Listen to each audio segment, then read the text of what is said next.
Welcome back to the United Pubcast. And you thought the week couldn't get any bigger, Tom.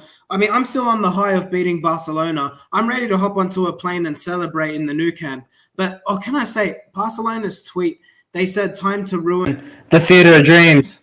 Embarrassing. I would have been deleting that quick smart. But the football does not stop. We don't have time to stop and celebrate because Manchester United are in a cup final in 2 days' time. So there is no time to waste. And cheers to all those in the comments. But it's your quick Friday night pint. We're here to preview it all. Get your thoughts in. If you're still on a high from the Barcelona victory, make sure to hit a like on the video. But Tom, Manchester United in a cup final on Monday. Did you remember that game? Well, I don't need to worry about that game. You sort of need to calm me down because I've been walking around today sort of holding trophies. I'm lifting trophies and have to be reminded that all we did this morning, as great as it was, what we ended up doing was qualifying for the knockout stage of the Europa League. It did feel like sort of winning a Champions League final or an FA Cup, but ultimately we're just into the next stage of the Europa League football. But it felt anything but. So I sort of want to continue this sort of excitement and feel good factor, but I do need to come back down to earth and realise that almost Newcastle is a bigger fish to fry this week. Yeah, absolutely. And let's not waste any time. Let's rip straight into it. But before we bring it to Newcastle and preview the match, there were a few sore and broken bodies after the Barcelona result, Tom, and you have to wonder at what cost. Marcus Rashford came off the field, taking off his boot. There's some footage of him hopping onto the team bus with a limp. And then you look further in terms of up the pitch, some doubts. Was it Casemiro that there was some worry about as well? Does that worry you a little bit heading into Monday? Probably not as much as it should. Maybe come kickoff if one of them's missing, especially Casemiro. And it's weird because Marcus Rashford's our match winner at the moment, and I think Newcastle's so fearful of Marcus Rashford. And at the moment, he's sort of where our goals will feel like they're going to come from. But ultimately, I think we can cope without Marcus Rashford. As crazy as that sounds, if Casemiro's not there, that's where I'll be a little bit mindful. So fingers crossed, both are back fit. Marcus Rashford put out an Instagram post in regards to potentially suggesting he has a bit of an injury. Now, the cynic in me says that's very obviously Marcus Rashford has a very strong and successful PR team behind him. I think that is very clever. I think they'll play on the heartstrings of fans and say sort of what a sort of comeback story, got himself fit and played through injury and sort of won us the final. So I think Marcus Rashford putting that out, it will be fit. I think at the moment it does look like there's potentially 50-50, but it didn't look too serious. I thought he was sort of down to the time wasting a little bit, to be fair. But Casemiro is the one where you did definitely saw that impact on the ankle from Lewandowski. But what are your thoughts in regards to if one of them is to miss? Let's say Casemiro, I think, will be fit. Obviously, he looked in good spirits after the match, as he always does. But Marcus Rashford, if he's to miss out, obviously it's a huge boost to Newcastle, especially mentally. What sort of mental sort of factor do you think it has on Man United players and Erik ten Hag? Honestly, I think we got such a big result today that whatever player comes in will be on a high. As good as Marcus Rashford has been, if you're bringing in Garnacho, I mean, while obviously the goals are a factor, obviously, I think Garnacho is good enough. I think he can absolutely do a job, and you'd back him. He's a confident kid. He was involved in the setup in terms of,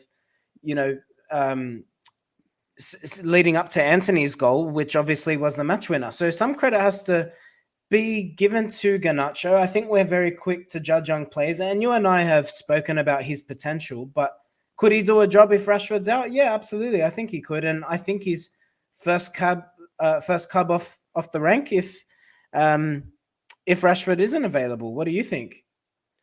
I was thinking that I don't think so because I think we'll get in the starting 11s in a little bit. Maybe this discussion will sort of tie into it. I have a feeling Weghorst won't play from the start. Now I think he's sort of almost in terms of the way the team news comes out an hour before kickoff. He's always in the team lineup. But I have a feeling in regards to the way Newcastle play, they're very set in terms of having one job, and I think Weghorst doesn't really offer that dynamic. So I think if Marcus Rashford is fit, I actually think it'll be Marcus Rashford through the middle because Marcus Rashford against Kieran Trippier, look, as great as Marcus Rashford is and as big a goal threat as he is, Kieran Trippier is an experienced defender. I think no one's really going to get the better of him most times. He's very experienced. So I think that is where you maybe need that creative edge in front of Kieran Trippier. You play Marcus Rashford through the middle, provide that threat in behind the two big Newcastle centre-backs, and have the creativity of Jadon Sancho on the left-hand side to maybe cut inside a little bit and sort of double up and sort of make it a sort of right-heavy attack with Delo and I'm sure Anthony will start now. So I have a feeling it'll be Jadon Sancho on the left and Marcus Rashford through the middle. Now, if I was a betting man, I'd say Weghorst is going to play through the middle and Rashford out on the left. But I don't think it hurts too much having Marcus Rashford through the middle and maybe a different outlet on the left, because I think Kieran Trippier, okay, you don't have a match winner at right back, but ultimately he's probably their best player. And I just think Marcus Rashford against Trippier, look, you back Marcus Rashford to have the better game and get the better of him. But 9 times out of 10, like Kieran Trippier is an experienced defender. I think he will deal with Rashford quite well. Now, we might be able to exploit other areas if they're too focused on stopping Marcus Rashford. But I have a feeling it will be Jadon Sancho off the left. Interesting thoughts. And I got to say, Rashford, his touch, who gave the, it was a long winded ball. That touch was ridiculous. I mean, I've been on his shoulder. I've been on here before and I've said, oh, Rashford's got a heavy touch at times, but then he pulls out moments like that. But that's simply confidence. Well, when the ball was in the air, you knew he was going to have a good touch. Now, if that was 6 months ago when he's in bad form, or last season, that would have hit his knee and gone out for a throw-in. But when you're in good form and that confidence is flowing, it was a beautiful touch. Yeah, Marcus, keep it up. And you got to say, while he had a more quiet game, I don't think it can be understated because he carries such a fear factor now. Maybe that allows other players to have a stronger influence. And it just showed Manchester United are capable of winning games and scoring goals, even when Rashford isn't on the score sheet. Great to see. I'll bring it to some of your comments.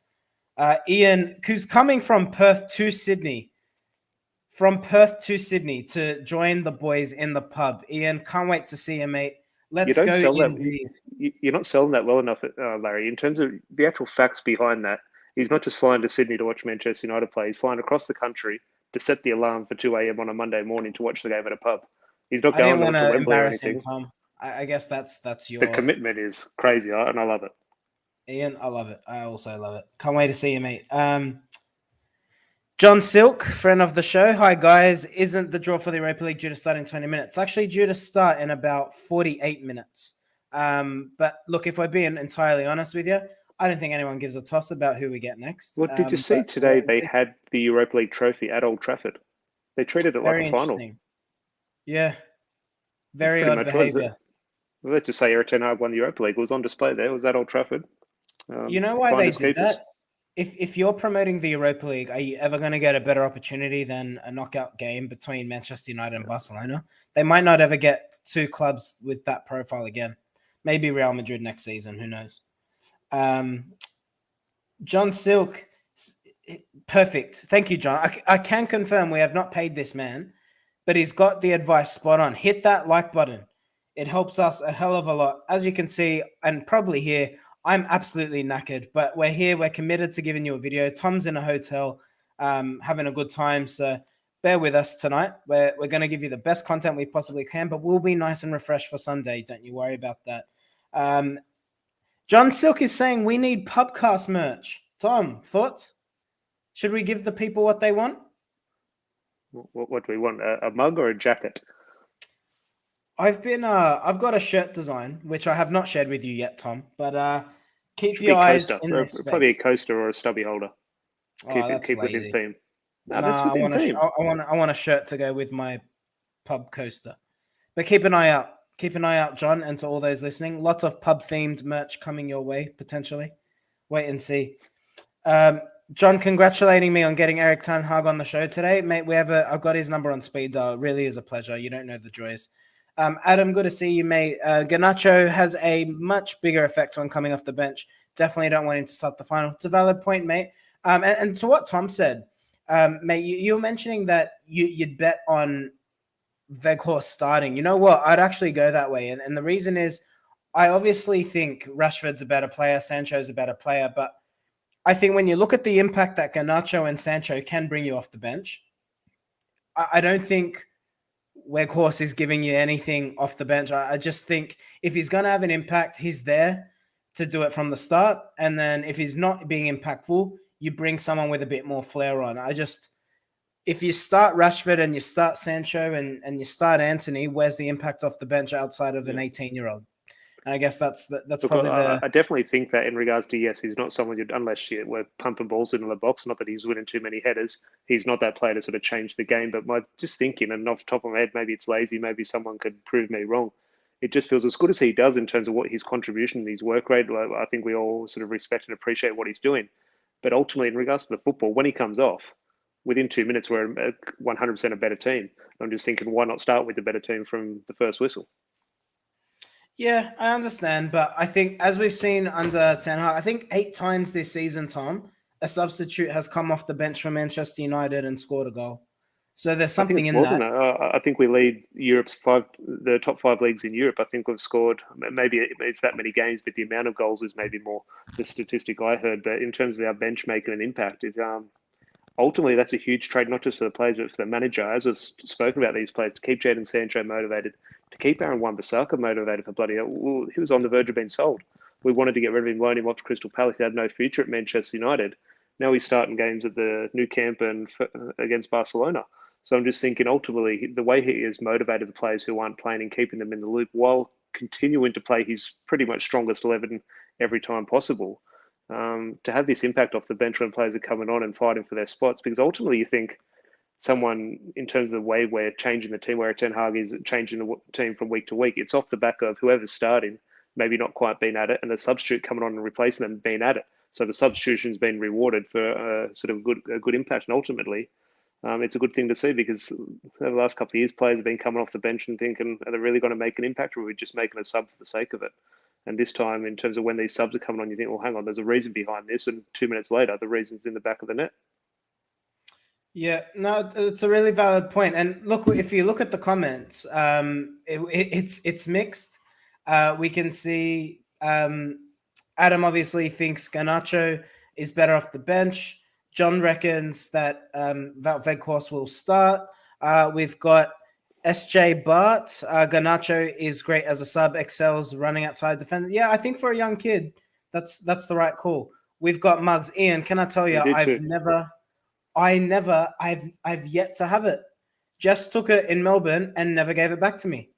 I've still got it. Sorry? I've still got mine. Not here, obviously, but Oh God, I'll have to go get it from her. Adam thinks we should have t-shirts. So Tom, I think you've been beat there. If you want us to have t-shirts, let us know in the comments, please. If that's something you'd be interested in, please do let us know, because we want to give you guys what you want. So if you want to see Eric Ten Hag drunk on a shirt, we want to know about it. George says we need a keyring. Yeah, absolutely. Tom, you've got a surname with Simpson, synonymous with a famous, world-renowned cartoon character who loves beer. I mean, the opportunities are endless. As I said at the start, well, I think we could go along the beer theme and get a coaster. It's easy shipping. It's nice and flat. It fits in an envelope. Experience, mate. Experience. Oh, indeed. Ian, I'm just having too much fun in the comments today. I can't be asked about this preview.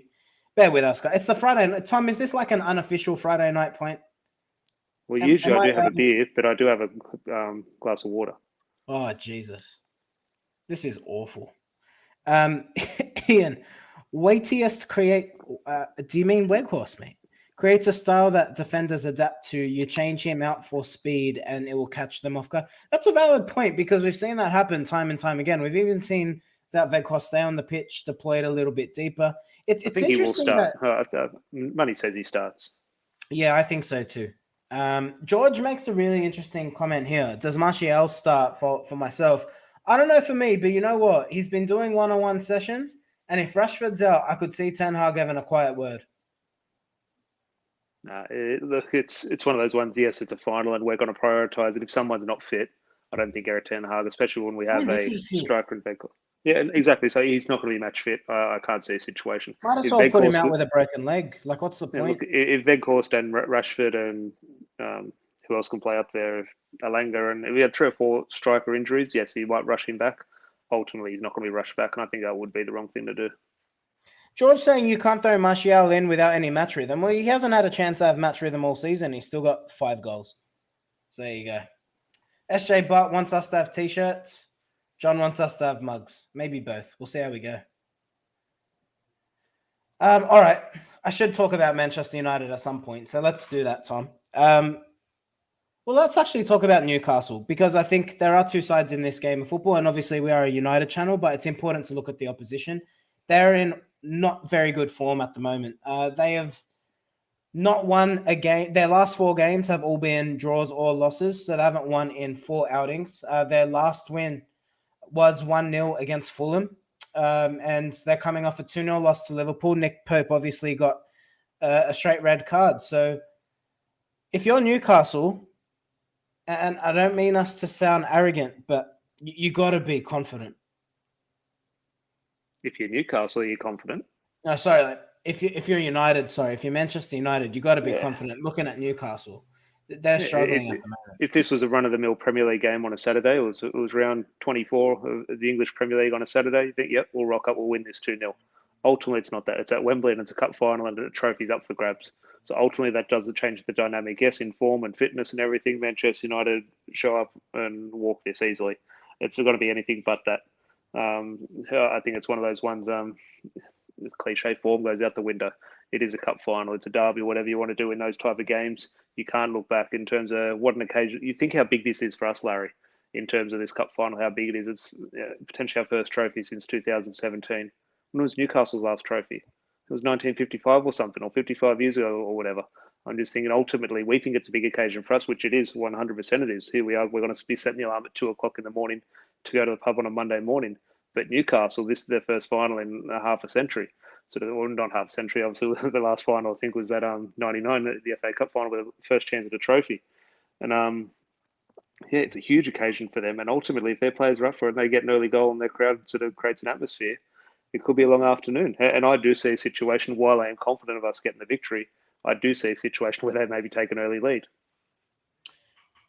The thing for Newcastle, let's talk about this a little bit. Do you think it's a bit of a sliding door moment for them? I mean, obviously they've got enormous amount of investment and wealth behind them in the public investment fund of Saudi Arabia, but could this be the catalyst?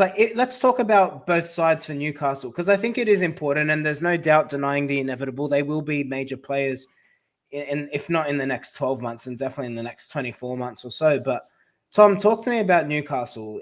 Do you think if they win, or even let me ask you, if they lose here, do you think that sets them back in terms of their own plans and where they go? And I can see you're shaking your head, but you have to wonder. I mean, you look at the Premier League. The reality is Tottenham, Arsenal, Manchester City, Manchester United, Liverpool are all much more attractive sides. So if you're Newcastle, they're out of the top 4 as it currently stands. If they don't manage to win this trophy here, does that not set them back in terms of their own ambitions? And obviously they'll get there. Look how far ahead we are of schedule. Newcastle are 10 times further along in regards to ahead of schedule in that aspect. In terms of they shouldn't be where they are at the moment. They're flying high. I still think there is a real possibility where they could finish. Let's say they finish 2nd or 3rd this season. I still see a situation where they do have that and a good season, potentially maybe even a trophy on Sunday. Fingers crossed, not. But then next season they might finish 10th, and I still think that will be part of the process. I think the only team over the last decade or who sort of hasn't fallen out of the top 4 is Manchester City. Now, maybe I'm proven wrong there, but I think since City made the Champions League, I don't think they've dropped down to the Europa League. And I'm just thinking in regards to the top 4 race in England, take City out of it. You've got Tottenham, Chelsea, Liverpool, Arsenal, United, all those clubs. Let's say next season, let's say City have a good season. They come first. United have a good season, finish 2nd. Arsenal have a good season, 3rd. Tottenham have a good season, 4th. Let's say Chelsea and Liverpool both have good seasons. Well, 2 have to miss out. Let's say Newcastle have a good season. They're still going to have to miss out in terms of there's only 4 spots up for grabs. So Newcastle, in terms of their progression, I don't think you would be looking at league table or trophies at the moment, because as I said, I think part of their sort of progression will be a little bit of a slide. I think they will go backwards next season, but ultimately it could be one of those cases, in my opinion, where it's sort of 1 step back to go 2 steps forward. And my hope, and again with no logic, but the hope in regards to giving me a little bit of confidence for this final is, there's the old expression, need to lose one to win one. We've lost our final against Villarreal. How Bruno Fernandes, players like that, deal with that and sort of learn and bottle that experience to sort of better themselves in the next final. Fingers crossed, Newcastle to win a trophy, they will need to lose one before they do. So fingers crossed, this is their time where they lose a final, and the next final after this experience, they'll be better off for it. So I don't think they need this trophy. I think while the pressure's on Manchester United. Manchester United need this far more. Maybe Newcastle want it a little bit more. I don't think that's the case, but a Newcastle fan could argue that. but Manchester United definitely need it more. Yeah, can't disagree with anything you've said there. Rob's saying if Newcastle get 7th, it's big for them. I mean, that's true. When you consider that they were in a relegation battle just over 12 months ago, it's massive progression. There's no two ways about it. Adam's saying next season, that's big for them. The next season, top half of the table is big for Newcastle, in my opinion. That's true. That's true. It's going to take them time with financial fair play, but they will inevitably get there. Adam's saying Tottenham are definitely not more attractive than Newcastle. Mate, the thing is, you can't just think about the football club. You got to think about lifestyle, major city.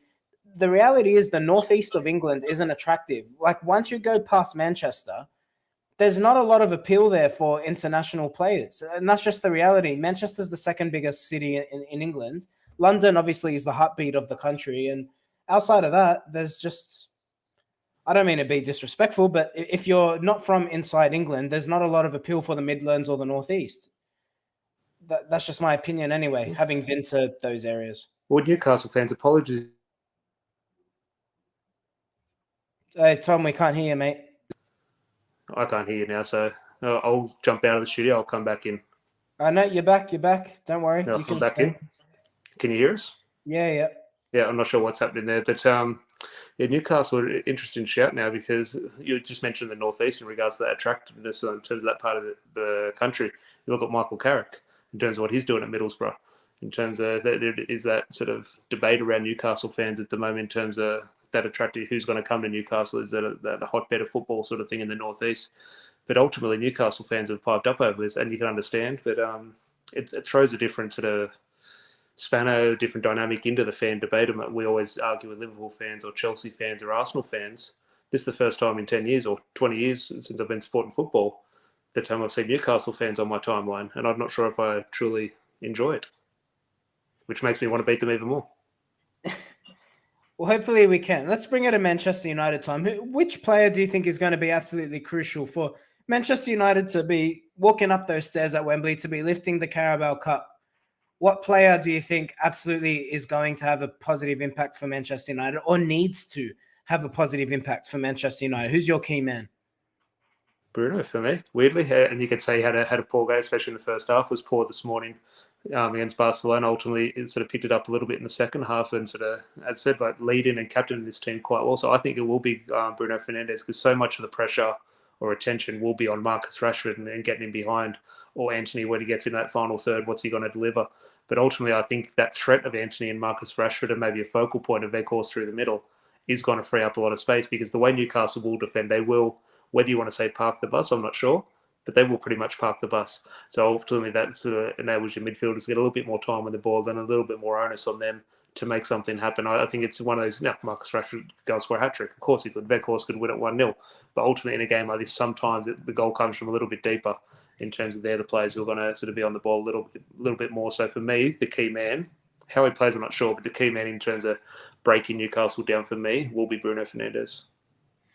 I think that's a really interesting shout, and I wouldn't disagree with you there at all because I actually think in terms of your starting lineup, when you were saying Rashford up front, I actually think Newcastle are going to set up in a low block. If you're Newcastle, you're going to try and force this game into extra time, I think, because I can't see them scoring against United. I really can't. So I think it's a case of their best chance to win this trophy is to frustrate us. But I actually think, to your point, if they're going to sit in a low block, you're then looking to the midfield to try and break something or get a shot from, away from goal or for a long range effort. Bruno's performances and his form have definitely taken an upward trajectory since the new year. And I just wonder, I think we haven't really spoken about Bruno. Rashford obviously has stolen the headlines and rightfully so, but do you think we've seen an absolute positive upturn in Bruno's form? I don't think he's been as bad as Twitter would have you suggest, but you can't deny, I think his actual statistics, all his metrics are up in the new year.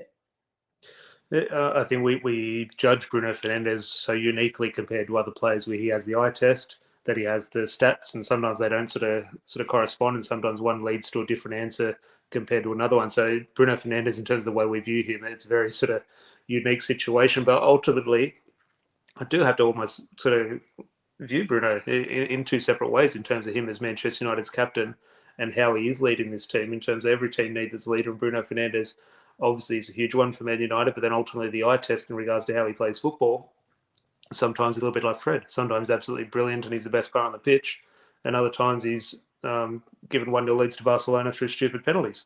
So he is one of those things. Ultimately, though, in my opinion, he has matured a lot since he has been given the captain's armband. And that's my main thing in terms of his ability and his impact on matches since the moment he walked through the door at Old Trafford has been second to none. Now, some people would argue sometimes it's a negative influence on a match, but ultimately he doesn't shy away from responsibility. He goes and sort of does his best for Manchester United. That's something we haven't been sort of labelled at every player since he arrived. So nothing but respect for Bruno for there. But ultimately, the way he has matured in regards to, I said here, as much as I love Bruno Fernandes, he's not a captain. I said, don't give him the captain's armband, just let him do his own thing. The moment you give him that, it potentially take away from his performance and maybe ruffle a few feathers. I've been proven completely wrong. Now, winning football matches sort of does mask that. If we're starting to lose a few games, how will players react? I'm not sure. But ultimately now, Bruno Fernandes, and look, I'd say this is someone who absolutely loves him, has proven me wrong in regards to the way he has taken on board the responsibility of being captain. Yeah, that's absolutely valid. And when you and I debated this, I was very much in the Bruno camp, and I'm glad to say I've been proven right. I think he's done really well as captain. Tom, we didn't really talk about... So to just that last point, when he plays on the right, so sometimes I was a central midfielder and sometimes I was pushed out to the right sometimes. And the worst thing, even though you might be the fittest player in the team sort of thing, doggies up and down, going from left back to their left back to your right back, just up and down, up and down. It's a different type of running to the middle of the pitch. And I'm just thinking, I watch Bruno off the ball and he's non-stop up and down that pitch, and that's not his game. That's not his style of fitness. It's a completely different type of running. And for Bruno Fernandes to do that for as long as he is out on the right-hand side, it's not his game. And he is, I saw a comment earlier, I forget who put it in the chat, he's sacrificing himself for the team. And that is what you say a good leader will do. Yeah, absolutely. The Europa League draw is now on, and I'm on two screens, so I am watching that. So we will keep you updated as we go. I'm just going to make sure the volume doesn't come through, so bear with me, ladies and gents. The volume is off, but I am watching it, so we will keep you updated. Schmick looking guy there with his nice little suit. Can I ask you, Tom, the presentations for doing the draw, can someone take me through why they're always in suits and they got their second mate in a suit and they're putting their hand like they're like someone's fiddling? The best one ever was a Scottish FA Cup. Rod Stewart did it. Oh, YouTube it, Larry. The greatest video you'll ever see. Oh, I just don't get it. Like, wouldn't this be more entertaining if it was like get Ronald McDonald to do it? Get McDonald's to sponsor the event. Rod Stewart, this video of Rod Stewart picking the balls out of the hat, it's the funniest video you've ever seen in terms of, I think it was the Scottish FA Cup draw. But yeah, they should sort of liven it up a little bit, in my opinion. But ultimately, it is such a serious event. Like, no one cares. Well, you kind of have to do it by their book and be very serious, because look what happened this time last year before the Atletico Madrid. Remember that shambles? This needs to be a real sort of proper procedure. Yeah, George mentions there was Andre Arshavin last year. Like, they got it completely wrong, and yeah, how did that happen? Seriously. I remember we were doing a live stream, and I remember there was an incident. There was an issue in terms of they didn't move one of the balls into the right pot at the right time, and yeah, it was a farce that summed your way for up 100%. And in my opinion, knocked us out of the Champions League. Ralph Rangnick could have won the Champions League if not for it. All right, I think they're drawing Feyenoord at the moment. Anyway, we'll keep you updated since we're here, so stay tuned, ladies and gentlemen. But Tom, back on the Carabao Cup final, we both say Bruno's crucial. Give me a score prediction, and we'll forget the score prediction. Just tell me this. After everything we've seen this week, we've gone to Leicester, we've beaten them. We've gone to Barcelona, we've gotten a draw. We should have won the game. We've come had to the return leg at Old Trafford. Manchester United have beaten the best team in Spain. Are Manchester United winning a trophy? Is it our first trophy in the Eric Ten Hag era? Just tell me that. Is that happening? Yeah, I have to believe, and I do think we will win it. Ultimately, I do think it is going to be a tough game. I don't see United winning this comfortably. As I said, I do think Newcastle will go 1-0 up quite early. You can just see Kieran Trippier free kick going in off a Fred or Bruno Fernandes foul. I can definitely see Newcastle taking an early lead. But as I've said, when Man United do go behind, you do have faith in this team turning it around, and it is going to be a tough game. I think it could be a late winner, which will add to the sort of excitement if it is to eventuate. But off the back, how can you be confident after the Barcelona match? Like, you just have to. Newcastle players know they're up against it. Manchester United players know if they turn up and perform well, they're going to win. So confidence is there. Up to the players to show up and deliver. Absolutely. Well, there you go. You've heard it here first. Manchester United will be winning their first trophy of the season, and we will Second. be at. Hey, Bangkok Cup. oh, God, come on. Nice trophy though. Has to be said. Tom, I'm gonna stay. I'm gonna sit by and just wait to see this draw. If you need to go. But I'll entertain the masses. If you guys all want me, I'll sit here. I've got nowhere better to be, and I'm gonna tell you who Manchester United are gonna beat in the round of 16 in the Europa League. And half the teams in the draw start with the letter F. Like, I'm pretty confident we're going to get a team starting with the letter F. F me, you might be right. But no, you are right. I think that the most interesting draw would probably be Feyenoord, to be honest. I mean, just simply because it's a Dutch side. Isn't that where what's his name came from? Malacia. Didn't he come from Feyenoord? He would have, yep. Not Van Persie, but Van Persie obviously has the Feyenoord link. Yeah, Malacia was bought from Feyenoord. So ultimately, what are the other teams in there we can draw? Well, we can't get. And then would be Van Nistelrooy. That'd be a good, interesting matchup. He's PSV. He is too. Never mind then. I saw on a lighter note. I might bring it to your comments. Get your thoughts in ahead of the Europa League draw. Who do you want to see us draw? We can't draw Juventus, by the way, gentlemen. That's just because they're both qualifiers. That's not going to happen. So keep that in mind. Chris just got back from Queensland and was driving through my hood. Mate, if you were coming from Queensland, I don't know how you would end up in my hood. I think Chris is failing geography really badly. Well, you don't know his destination. But he said he was driving back from Queensland. Yeah, to where? From Queensland. Where was the end destination? It might have been the next suburb from you. Where do you live, Chris? Put your address here. It's only you and me. I won't tell anyone. Let us know where you live. Oh, George, we just hope Arsenal get someone tough. I want Arsenal. Let's get through the round of 16. I want us to verse Arsenal. I want us to knock Arsenal out. And if we lose after that, I'll live with it. George, 3-1, Bruno, man of the match. I hope you mean our Bruno and not their Bruno. George. Imagine Jose back at Old Trafford. I think we can get Roma. That would be an interesting tie. Jose Mourinho versus Eric Ten Hag.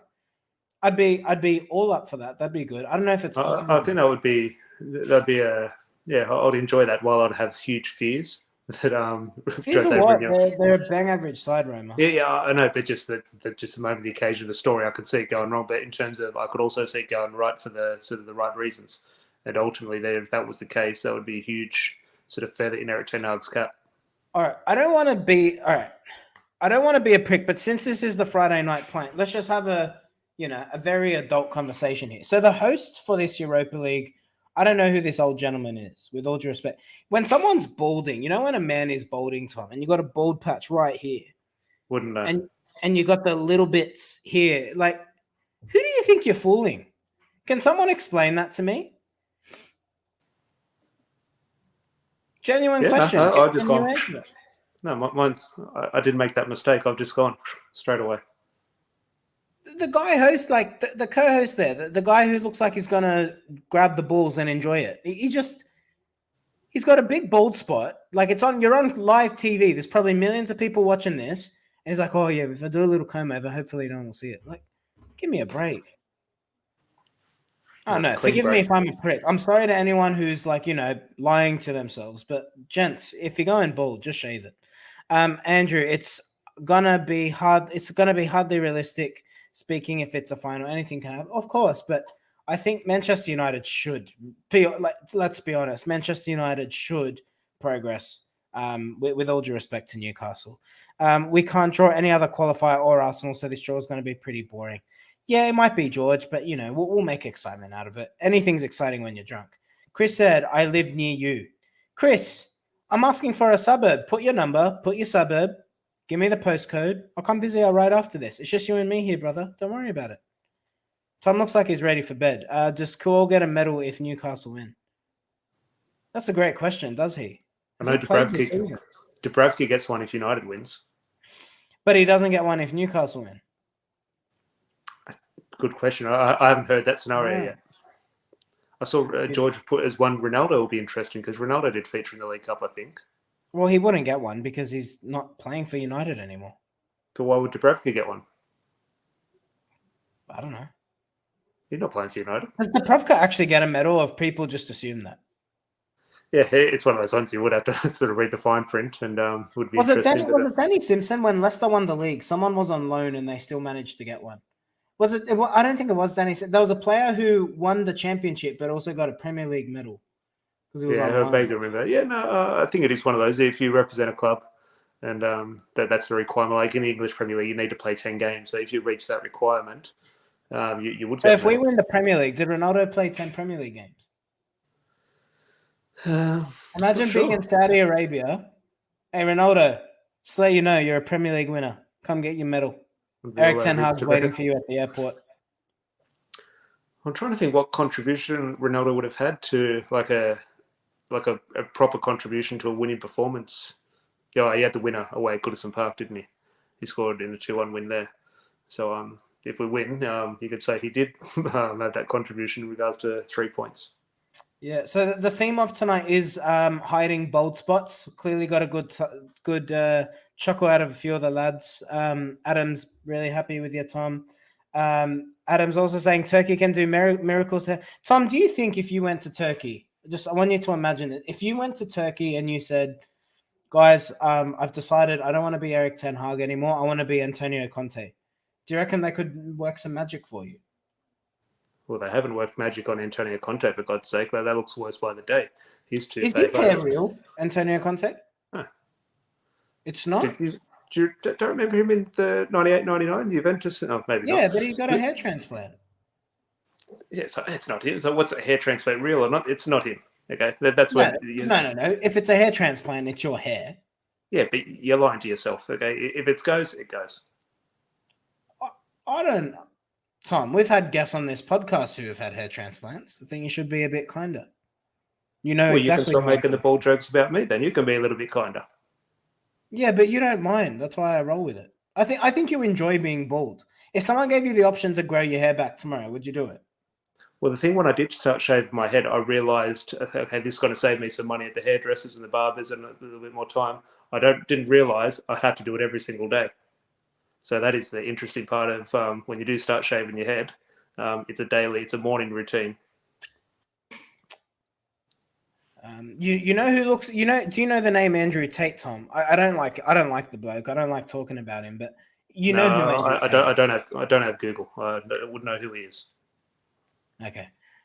Well done, 50-year-old man. Anyway, he's been kept in Romanian prison, and obviously how is he in Romanian prison? He's tweeting every 2 seconds. I understand the story, but what's happening here? It's his team. It's not actually him.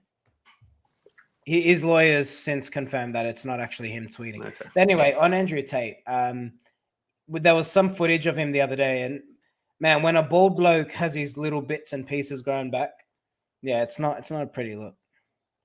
Okay, so your day will come, Larry. Your day will come. I don't know. I'm late 20s and I still got a full head. I think I'm doing all right. All right, so who's getting drawn? So we've got Union Berlin. What were you talking about earlier? Feyenoord were just drawn. That was like 20 minutes ago. What? They weren't drawn. Yeah, you were saying Feyenoord just came out of the hat. No, I didn't. When did I say that? About 20 minutes ago. No, I didn't. Rewind the tape, people in the comments. Okay, so we got a Union derby. We've got Union Saint something. Gilloise. I think they're German. I think they're Bundesliga. Galou. I imagine that's French. Union Saint Galou against FC Union. The Union derby. Maybe we can watch it at Greater Union Cinemas. Didn't like that one? 4 out of 10. Oh, This is I have to imagine this is compelling television. Where's the Raw? Andy Lundgren got a medal for the Super Cup for Liverpool. I have no fucking clue who that is. Who's Andy Lundgren? Well, speaking of Liverpool, the only thing Liverpool and medals at the moment I'm thinking of in regards to this week is Karius. We can't be in a position where he walks up the Wembley steps and collects anything. There you go. Thank you, Adam. When I was talking about Feyenoord, they were just showing clips of Feyenoord, but they weren't actually drawn out of the hat. They're showing clips and you thought you'd mention, or they're showing Feyenoord on the TV? No, they were just showing like some clips. So Fenerbahce have just been drawn, and they're going to be versing Sevilla. That'll be a good game, actually. Sevilla, they always get far in the Europa League. I don't think they like the Champions League. I think they feel a little bit more at home in the Europa League. So, yeah, I definitely wouldn't fancy Sevilla. Yeah, absolutely. All right. So we're getting to the juicy bit. Manchester United got to be drawn out at some point, ladies and gentlemen. Let's see. He's opening the paper. Who is it? Juventus. So it won't be Manchester United. But let's see who Juventus get. I'd like to see Paul Pogba fit and versing Roma. I just want to see a Pogba Jose crossover. I understand maybe Juventus fan might be able to point out sort of a little bit more sort of accuracy in regards to the situation around him. But what are we now? It's coming on to March. He hasn't kicked the ball for Juventus. That's incredible. Is that actually true, though? Or have we just made that up? Yeah, no, he hasn't played. And I'm just thinking there was always concerns around his professionalism at Man United. And you just think if it's not a broken leg, he should be back. Like if you yes, sometimes you have mishaps during recovery. Juventus have drawn Freiburg. But ultimately, with Paul Pogba, if this isn't a broken leg, which it isn't, if it's just a sort of a niggling injury for him, as I said, when one of the Juventus legends have come out and said our players have been in the trenches, Paul Pogba's off skiing in Switzerland. I'm just thinking this reeks of unprofessionalism from Paul Pogba to not get himself fit. Well, I hate to say it, Tom, but has that not been his career? I mean, that's what I'm saying. I said we tried to hide away from it. We tried to say, no, it's not quite the case. No, there's circumstances. But ultimately, they're obviously where the smoke, there's fire. Yeah, I just think he's been unprofessional the whole way through, if I'm being honest. Like, he's just been awful. He really has. And the thing is, when you think of when he left United, he did the Pogmentary. George actually has just brought it up here. Good timing. I'll bring up the comment, George. He hasn't played since he released it. Exactly. He released a documentary. He said, I'm going to show United why they were wrong not to offer me more money or whatever. He hasn't kicked the ball. Oh my gosh, I don't even want to try to pronounce that team's name. I'm sure we'll play them then. Ferenc Ferossi. I think that's that Hungarian team, I think. Oh my gosh. Who do you think United are better off without? The United as the whole? Paul Pogba or Cristiano Ronaldo? I think Ronaldo. I actually think Ronaldo was worse, man. I really do. Worse as in? He's worse for the dressing room when he's unhappy. Because the thing is, like, Pogba acts as if he's the biggest name in world football. Ronaldo genuinely is. And the thing is, when you talk about Cristiano Ronaldo, you got Bruno Fernandes, Diogo Dalot, Anthony, Garnacho has made it very well known. He's looked up to Ronaldo, Marcus Rashford. There are all these players who looked up to Cristiano Ronaldo. So if he was upsetting the dressing room or if he's sulking, I think the impact is much more significant. If Paul Pogba's sulking, yeah, no worries. Well, go piss off. Arsenal have just been drawn out of the hat. That's where I looked at the the Ronaldo situation got sick of the Ronaldo debate. Sporting will versus Arsenal. That'll be a good tie. But on the Cristiano Ronaldo bit, there was we blamed him for that, and look, he takes huge responsibility for the things he brought. But I think in regards to Bruno Fernandes trying to pass to Ronaldo, Manchester United time, moment of truth. Here we go. I think other players deserve, in terms of if they were sort of being affected by Cristiano Ronaldo, that was their fault. Although, like Roy Keane was alluding to, players need to take responsibility. But we'll pass the Ronaldo debate, thank God. But tell me who we do get. Well, we're not going to be drawing El Nasser, so that won't happen. All right, here we go. Moment of truth. Zaha to El Nasser, they reckon. Interesting. Well, he's approaching 30. Real Betis. Manchester United will verse Real Betis next in the Europa League. Spanish opposition. I think it's one of those ones where, yeah, you see the potential banana skin, but obviously with Erik ten Hag and the way we're playing at the moment, you have to say confident.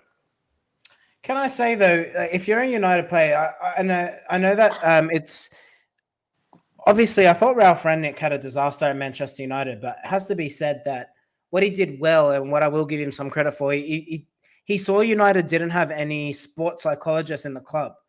And if you're a Manchester United player now, like human nature, if you go and you beat the La Liga leaders and then you go versus Real Betis, you can't help but there has to be a level of complacency. So the players are going to need it's going to be up here. This is where they'll win or lose that tie.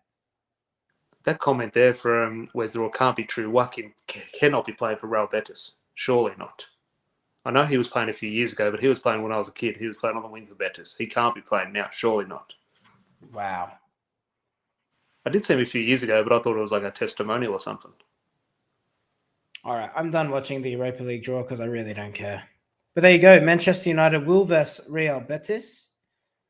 And I'm just... Shaquen is 63 years old. How old is he? He couldn't be playing. He couldn't be playing. You believed it. There was a part of you. No, he's not 60. No, you both. No, I know he's not 63, Tom. I know he's not 63, but he's got to be close to 40. Yeah, well, we've had 40-year-olds play for Man United, but we had a 38-year-old this season. Outside of Ronaldo and Edwin van der Sar, when's that happened? Ryan Giggs, he reached 40? I'm sure he did. Did he reach 40? Teddy Sheringham, not at United.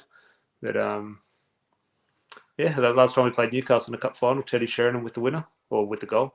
Do you know what's really interesting about Ryan Giggs? When was the last player who went from winger to central midfielder?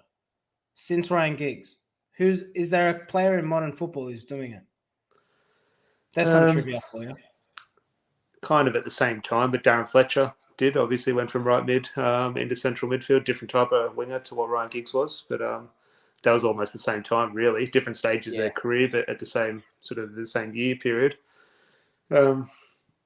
It doesn't happen now, does it? I feel like players' careers in terms of longevity are greater, and like they're getting good energy out of themselves till they're 33, 34, 35, but then they just retire. Because I guess the role of a wide player has changed so much. When Ryan Giggs, you think of, he was able to dribble and whatever, but good passing range, good cross.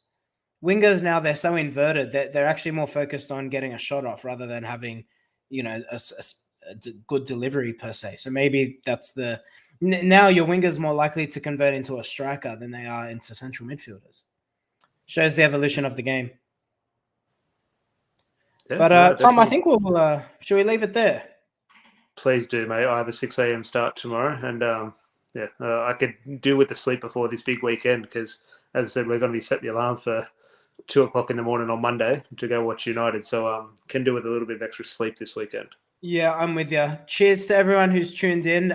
Some love for merch. We'll take that feedback on board. We'll keep you updated. So if you want to stay updated and you want Pubcast merch that is not out yet but might be in the future, make sure you subscribe. We're on our way to 2K and we want to get there by May. I didn't try to rhyme on purpose. It just came out that way. So help us reach that milestone. That'd be fantastic. Tom, you have a good night. To everyone in the comments, thank you so much for getting involved. To you listening, thank you. Have a great weekend. And we'll see you Monday. See ya. Big game. Cheers.